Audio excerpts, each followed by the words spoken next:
So we've been talking about orbitals as regions of space where it is most likely to find an electron. These orbitals are described by the three quantum numbers: principal quantum number, angular quantum number, and magnetic quantum number. Orbitals also have areas where there is no electron density.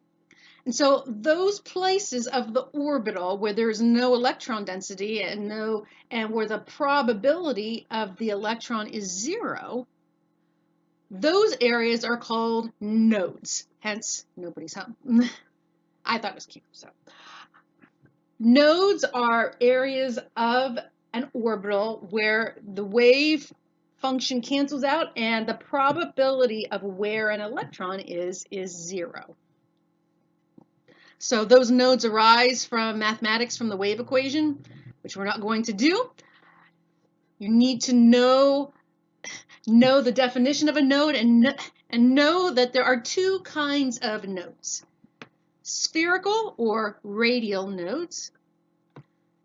The second type is planar, also called angular nodes. Planar or angular nodes are a little bit easier to see because they're only present in p, d, and f orbitals. You can look at the picture and see, oh, I see that there's no electron density between those two parts of the dumbbell. That is a place where there's no electron density, so and it's in a plane, so it is a nodal plane, or angular or planar nodal. Radial nodes are those that are found mainly in s orbitals where the electron density cancels out. So you can easily see planar nodes looking at orbital pictures. You can see spherical nodes in these kind of pictures.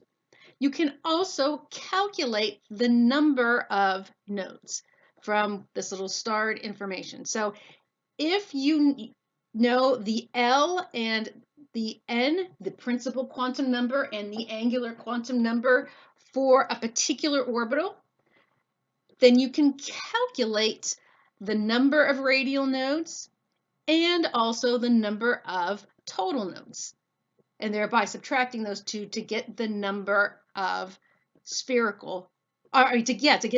planar nodes.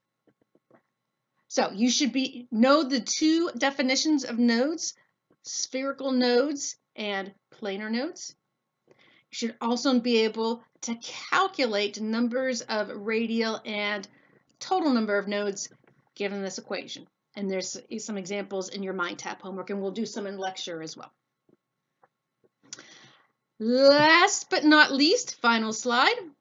We've been talking a lot about orbitals and their shapes, S, P, D, and F, their orientation, nodes, planar and radial. Now we're going to at least introduce, get you and whet your appetite for chapter 7 to talk about orbitals of different energies. We've got all these orbitals, S, P, D, and F.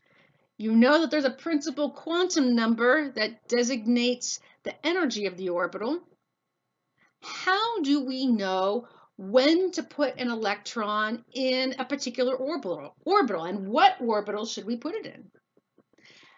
That will determine on that orbital's energy. And we're going to talk about how to do that and how to draw these figures that you see on the right called orbital diagrams.